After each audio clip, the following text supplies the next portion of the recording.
Republican Governor Brian Kemp and Democrat Stacey Abrams faced off in their final debate Sunday night.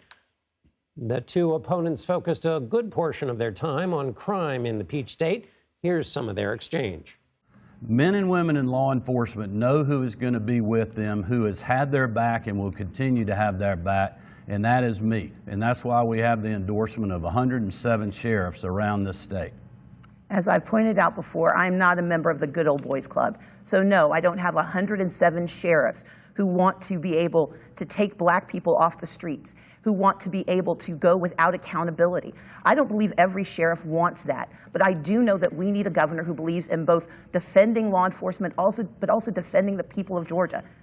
Meanwhile, the Georgia Senate race between incumbent Democrat Raphael Warnock and Republican Herschel Walker is tight, just 8 days before Election Day. For more on this, let's bring in CBS News congressional correspondent Nikole Killion. Nikole, former President Barack Obama campaigned with Senator Raphael Warnock and Stacey Abrams in Atlanta's last Friday night. Let's listen to what he had to say. I've got a question for you afterwards. But in the case of Reverend Warnock's opponent, there is very little evidence that he has taken any interest, and that does make you suspect. Seems to me he's a celebrity who wants to be a politician. And we've seen how that goes.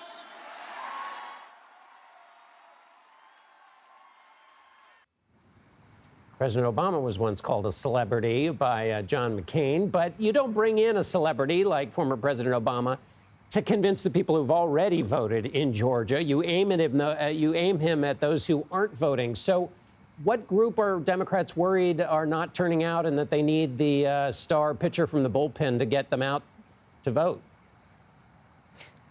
Oh, well, John, I mean, a lot of it is really trying to energize the base and make sure people do get the message to turn out and vote, whether that's early voting or on Election Day. You know, in terms of targets, obviously, you know, the former president is very popular with African-American voters. So this was an event that did have predominantly African-Americans in the crowd, really trying to make sure, because they are such a key component of the base, to shore up that aspect. Younger voters are critical as well, suburban voters, independent voters. So there are a number of different demographics, certainly, the Democrats are hoping to appeal to in these final days, but Republicans as well. You know, they have also tried to make a full court press, not only for African-American voters, for Latino voters. So it really is a battle between the two parties. But again, bringing those big names are really about trying to shore up the base.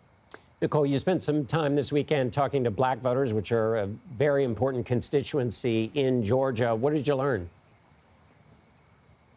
Well, look, you know, in terms of the constituencies here, you know, I think that there really is an effort to really motivate that African-American turnout. You know, what's interesting here in Georgia is that African-Americans make up about a third of the electorate. And as we saw, because of the record turnout we saw back in 2020, 2021, a large part of that is credited towards African-American voters. And in particular, folks like Stacey Abrams, who really has spent years trying to galvanize turnout, register more new voters. So from that standpoint, there really is the hope maybe that playbook will work again. But as you know, John, you know, the headwinds are really not that great for Democrats in terms of issues like the inflation and the economy. So that is why it really is a jump ball here in Georgia and other parts of the country in terms of which way these races could go.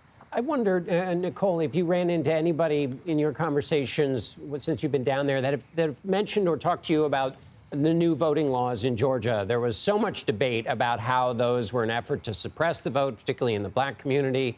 And there's is anybody talking about that? Because there's a theory that sometimes people turn out more when they fear that the vote is being taken away from them. Yeah, and I think you're hearing variations of that argument here in Georgia and other parts of the country. Many activists continue to argue that they do feel that this new law, SB 202, has been extremely restrictive and is suppressive and has that type of effect. We did talk to the Secretary of State, Brad Raffensperger, earlier today, who disputes that and points to the record turnout that we have seen at the polls. I mean, for instance, the latest figures today in terms of the early vote, more than 1.6 million people have cast their ballots here in the state, again, shattering records from the midterms in 2018 and even from the presidential cycle on some days in 2020. But that being said, you have, again, a lot of advocates who say, yes, that's all fine and well, and we're glad to see this record turnout, but that doesn't mean that there aren't some issues of suppression or confusion taking place, and we shouldn't mistake the two. And we have talked to, one voter, for instance, anecdotally, whose eligibility was challenged, and so the person was able to vote, but they had to cast a provisional ballot. They have to go to court to, kind of resolve this. So, it's one of those things that a lot of folks are concerned about. If people have to jump through too many hurdles, then that could potentially dissuade voters, even at the same time that we're seeing this record turnout. Well, the turnout and who turned out, one of the many fascinating answers we'll get on Election Day. Nikole Killion on the trail for us in Powder Springs, Georgia. Thank you, Nikole.